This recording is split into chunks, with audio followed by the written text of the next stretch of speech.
to hear more from Pete Kawamura, and if I butchered your name, Pete, I apologize. He's going to be on our new website launching January 2nd. Let's go ahead and move into the business world. How to succeed in business. It's a tough world out there. Main Street suffering. Our guest, Anthony Lolli. Welcome to the show, Anthony.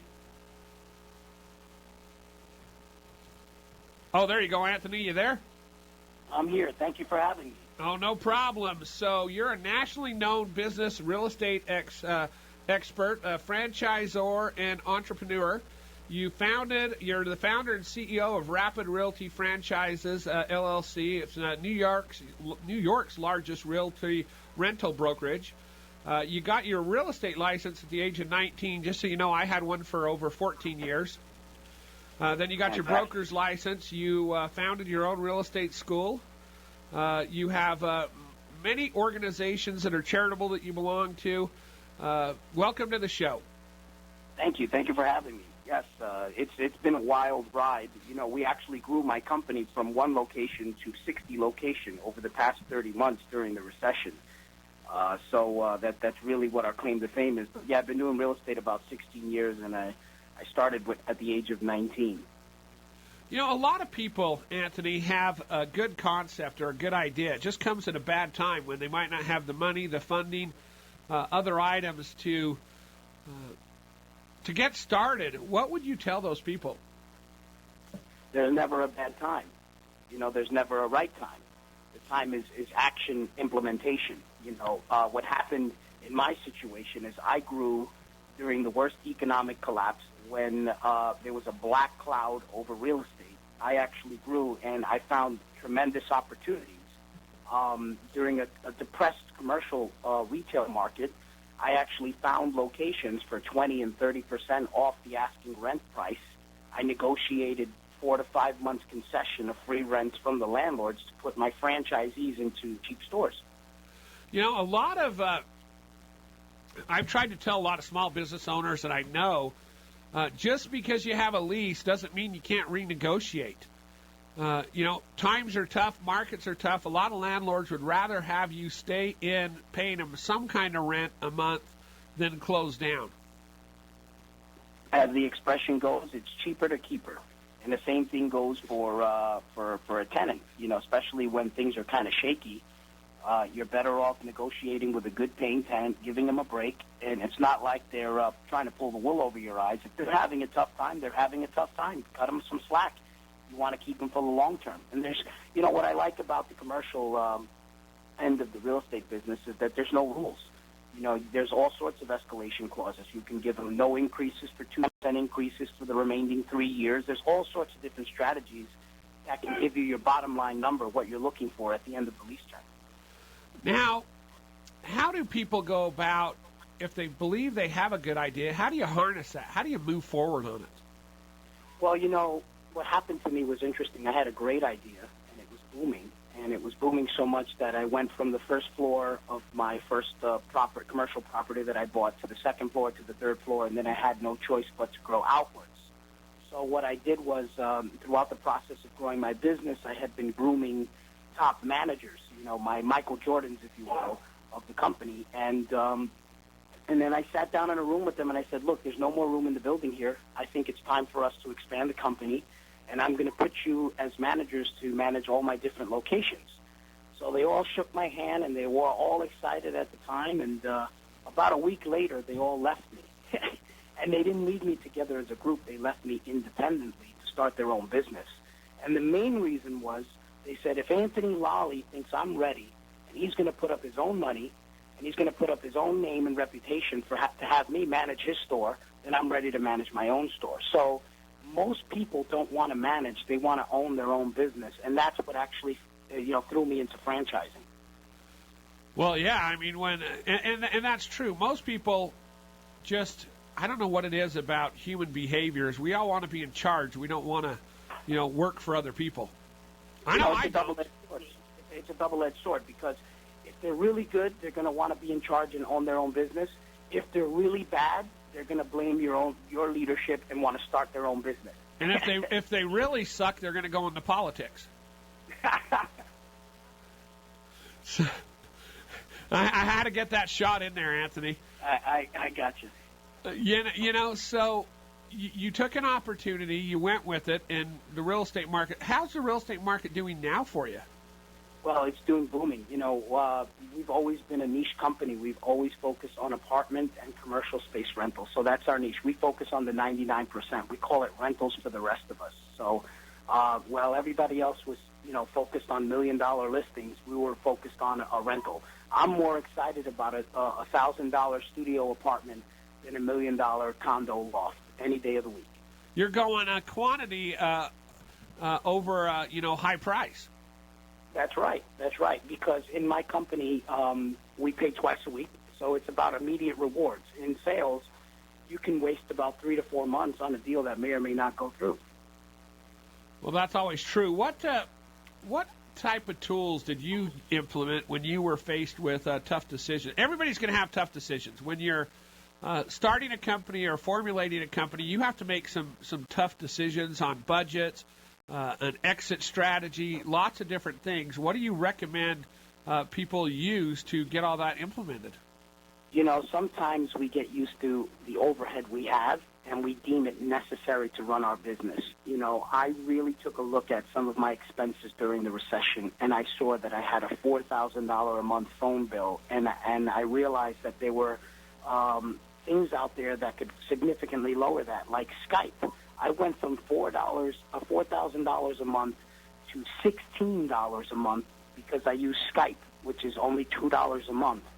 And, there's other things besides that, like, using copy machines and leasing copy machines and buying $14,000 copy machines or carrying $1,000 a month leasing options on copy machines that are unnecessary. So I think there's a lot of expenses that a lot of business owners are very old school. I know some business owners that still spend $300 a month on printed Yellow Page ads. So it really boils down to really into 2012 and what's going on with technology. All right, we'll be back with Anthony Lolli. We're going to take a short commercial break. You're listening to the Buy Back America radio program on k-talk.com. Been around since 1965, trying to help you muddle through life. A lot of people end up muddling through life. We'll be back after this short commercial break. Hang tight.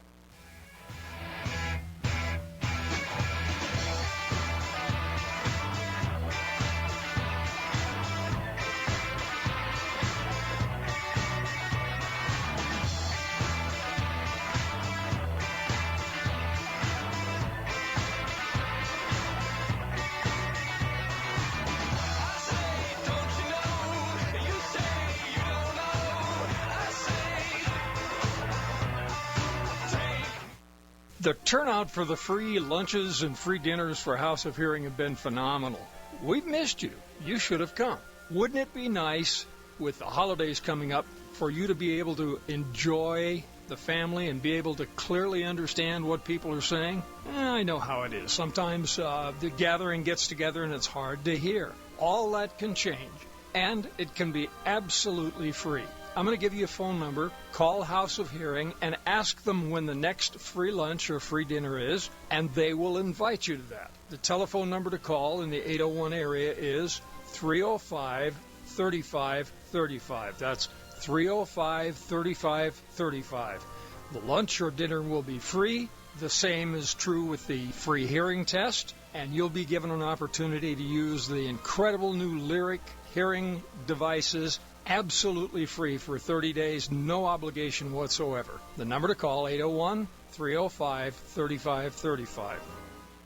Ho, ho, ho! This is Santa Claus from PC Laptops. Would you like to save huge, massive, insane money this holiday season? Don't throw away that old computer. We can transform that old, slower, broken desktop or laptop into fluffy, high-speed goodness, no matter what brand it is. Just bring your desktop or laptop computer into any one of our convenient locations for a free upgrade evaluation. Yup, absolutely free, free, free! We're so great at Uberizing computers that if we can't fix or upgrade your desktop or laptop, we'll buy it from you. That's right, if we can't make it better, faster, stronger, and juicier than before, we'll write you a check for it. Have I lost my mind? So bring in your laptop or desktop computer, no matter what brand it is, into any one of our locations right now. Or call us at 1-877-596-SAVE. That's 596-SAVE. Or check us out at PCLaptops.com. Because at PC Laptops, we really love you. All right, welcome back, Buy Back America Radio. We're here with Anthony Lolli out of New York, who's a business and real estate expert. Anthony, I watched over time a lot of businesses make the mistake of seeing exactly what you were talking about, that they wanted that copy machine to own it, and they wanted to buy all this nice equipment. And I think sometimes companies overspend just because they believe, I guess it's impression, ego. I don't know what it is. What do you recommend to those type of people? Well, I think that they need to make a decision whether they want to make friends or make money, and I think that a lot of times people keep employees for the wrong reasons. I think sometimes, I call it feeding the lion syndrome. Your business starts off as a baby cub, and you're able to feed it. And in order to buy back your freedom, you have to buy staff to feed it. And then it gets bigger and it requires more meat. Otherwise, it consumes you and it consumes your entire staff. So sometimes you create so much distance between your business and yourself that you feel that your business is running on autopilot, thank God, to the 50 employees that you have. But the reality is you have about 45 of them that are just sitting there doing nothing but collecting a paycheck. So sometimes it's good to go back to the old school, roll up your sleeves, dig deep into your business and see what's going on, and cut some costs and cut some staff that is not doing their part. I always love it because I've heard a lot of business people in life talk about how I have to keep these people on because they're like family. And I'm like, yeah, tell that family that you're losing money and you want them to cut back and see how much they think of you as family. Absolutely. I mean, you'll find that your employees might be the greatest salespeople in the world because they've been selling you a dream the entire time and why they're necessary and why they're so busy. It reminds me of the old Seinfeld episode where George Costanza basically pretends to be upset and worried all the time in order for his boss to think he's busy. And that really is what happens when, especially when they know that you're not making profit. Your employees are very, very well aware of what's going on with the bottom line. They see what's happening. They see the dip in customer numbers. So sometimes if you're an absentee owner, it becomes an inhumane situation where they really don't sympathize with you anymore because they figure, hey, he's rich enough to sustain this business. He's not really interested in this business anyway, and they stop caring. Your franchises, are they just in New York or are they all over the country? Well, we've expanded. Now we're in New Jersey, we're in Boston, we're in Philadelphia. We have development deals in Tampa and also in California. So you're growing and you're spreading out there. That's right. They always say real estate is a good market to go into when everything else is bad. Yes, I agree. I definitely agree. I'm a buy and hold type of guy. I like to hold on to things. I bought my first property at 21, and I have 15 now, multi-unit buildings in downtown Brooklyn. And all they've ever done for me is appreciate in value, not only just equity appreciation, but dollar per square foot on the rent price. All right. For some reason, your audio's going up and down. Are you... How about now?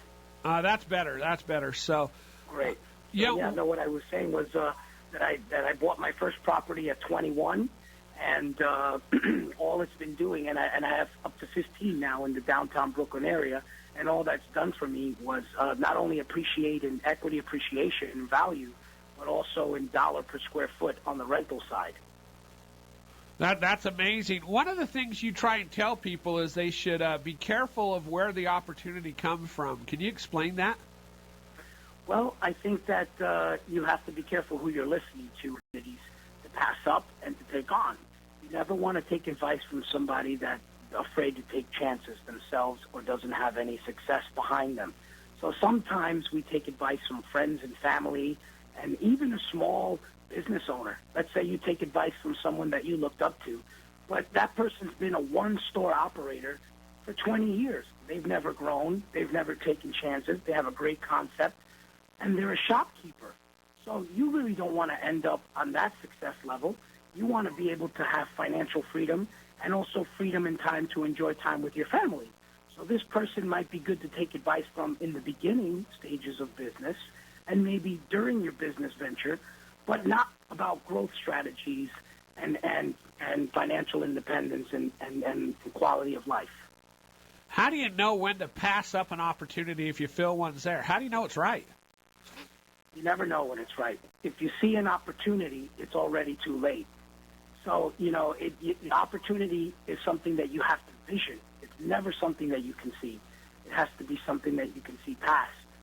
So you'll never know. It's a gut instinct. But it comes easier with being well-researched. We have tools available today that were never available to any of our predecessors. The Internet, YouTube, all sorts of things, Google. We have all the access in the world to learn the pros and cons of any type of business, and people are giving up information for free, and people even giving up consulting for free. So take full advantage of all that. Go to networking events, make friends, log on to blogs, subscribe to websites, all sorts of things to get educated so you can make a calculated risk. I always tell people that opportunities in business are sort of like an MLM. If it's been out there and other people are advertising it and you're hearing about it, it might be too late. Right. Absolutely. Yes. What are you seeing? I mean, you're back east for the most part. I mean, you have areas out here on the west. What are you seeing as some of the biggest opportunities? Is it commercial? Is it the rental properties right now? With a lot of people are giving up ownership because they can't afford it. Are rentals the way to go now? Well, a lot of people are opting to rent. People are downsizing their situation. Prevention is cheaper than cure. So rather than facing foreclosure, people are renting out their homes and downsizing their living conditions. They're also opting to do short sales. There are some banks that will give you cash for keys. People are taking the cash and giving up the keys and taking the cash and rolling it over into a cheaper rental situation, and in some cases taking some of that cash and starting a new business. So there's tons of opportunity on that side. But there's also opportunity on the investment side. Banks are not lending as well as they used to. However, banks are lending for rental-related real estate. So you can become a landlord, supplement some of your mortgage with some rental, and voila, there you go. You can accomplish the dream of home ownership, and you can have an income stream. How do you start becoming a landlord? I mean, that would be intimidating to a lot of people. Well, unfortunately, my company, we give lessons. That's really what we do. We deal with landlords and tenants all day. So we have a lot of educational information on our website on how to become landlords. We encourage people to become landlords because we inherit them as customers, because we focus mainly on apartment rentals and commercial space rentals. So that would be a good start. They can always visit any of our websites and learn about that. But secondly, there's tons of different seminars that all sorts of banks, well-established banks that are giving almost once a week. You can walk into any national, well-respected bank, and they're giving first-time home buyer seminars, mortgage seminars. So that's really where you would want to start. Well, a lot of people, unfortunately, who listen to this type of show don't trust the banks. Most of these banks are only in business because of the taxpayers' bailouts. So, I agree. Local credit unions, there's a lot of people, like you said, though, that will help, that are out there giving out information that people can go to, listen to, and utilize for their, the betterment of their quality of life. That's right. It doesn't hurt to listen to free information. Where is your website? Well, we have two of them. One is rapidnyc.com. That's RAPIDNYC.com. And then the second one's even easier to remember because it's my first and last name, which is AnthonyLolli.com. That's AnthonyLolli.com. So it's it's really scary for some people, but a lot of people have good ideas. I think anymore you're better off forging your own roads than trying to count on the job market. We've seen the job market down like no other time in the history. It doesn't look like it's coming back anytime soon. So the real risk takers, the real entrepreneurs are out there forging their own roads. Well, you know, that's what franchising is all about. It's for somebody that wants to be an entrepreneur, but in franchising, it's called intrapreneur. It's somebody that takes an existing concept and runs with it. I always use the example of the Apple Store. You know, maybe you don't want to be Steve Jobs and take 20, 30 years to be an overnight success. Maybe you just want to own an Apple Store. And that's what franchising is all about. You buy into a concept that is already proven, that you don't have to put the 20 or 30 years of hard work into it. You inherit it automatically, or you buy into it. And basically, you learn all the do's and don'ts, and you can just be an owner-operator, a multi-store owner-operator, or even an area developer. So the world of franchising provides huge opportunities, not just for my franchise, but there's all sorts of different franchises that are great to help somebody. In fact, franchising booms during the recession typically. You have to be careful when you're looking at franchises, though, because they always paint them in a great marketing light that this is the way to go, you know, this is the franchise for you. I tell people, research, talk to people who own these franchises in areas similar to your geographical area and see, Yes. honestly, what they feel about the franchise. Absolutely. You have to buy into a franchise, not only that you've done your homework on, but also something that you feel that you'll be passionate about.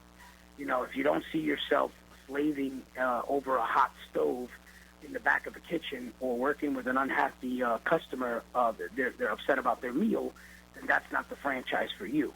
You know, there's all different franchises out there that can fit your lifestyle. If you're a mom, if you're a dad, if all sorts of different things. There's franchises that focus on tutoring children. There's real estate franchises like mine that are in the service industry. There's food and restaurant franchises. And also you have to figure out if you're into the people business, because some franchises require you to have staff and employees, and you have to work with people and work with people's quirks and likes and dislikes, and employees coming in late and firing and hiring and all sorts of different things that may not be your cup of tea. So absolutely, you are correct. Well, and the other thing people really have to be careful about is making sure they're surrounded with the right people, because just because somebody's passionate about the restaurant industry does not mean that they can all of a sudden go out and do the accounting and everything else that's necessary to run a restaurant. Absolutely. I love a good burger, but that's where I leave it. I don't really want to make it, serve it, or buy it. So, you know, there's a big difference, and I think that, you know, you can get easily sold on the mystique of it, but it's important that you really, really dive into it. And that's why a good franchise system will allow you, a prospect, to actually go and hang out in their stores for a month or two, or maybe longer. And really a franchise system that's proud of their concept will allow you to kick the tires for as long as you want and make a decision whenever you want. And that's the direction that we take. It is. It's sort of tough to make the right decisions. I tell people, take the time, do the research, investigate, talk to professionals, talk to an accountant, make sure you see the books, the potential, what it's going to cost you, make sure you have enough operating expenses to run it. And if you don't, there are franchises you can get out there with very little operating cash necessary. Absolutely. Absolutely. Now, your website's one more time, and how do people reach you if they just want to talk to you, Anthony? Well, they can reach me at AnthonyLolli.com, AnthonyLolli.com, or RapidNYC.com, and RAPIDNYC.com. And my phone number and my email are prominently posted on both of those websites, and I welcome anyone. And as a special gift to all your listeners, if anyone is in the New York, Boston, or New Jersey area, or anywhere where our offices are, we actually are offering a incentive for anyone that is looking for work. We will pay for your real estate license so that you can work in any one of our 60 locations. And if anyone knows about the course, it costs about $450, but we'll pick up that tab because we want to get you working and we want to get you interested in the industry, and potentially you might want to open up a franchise one day.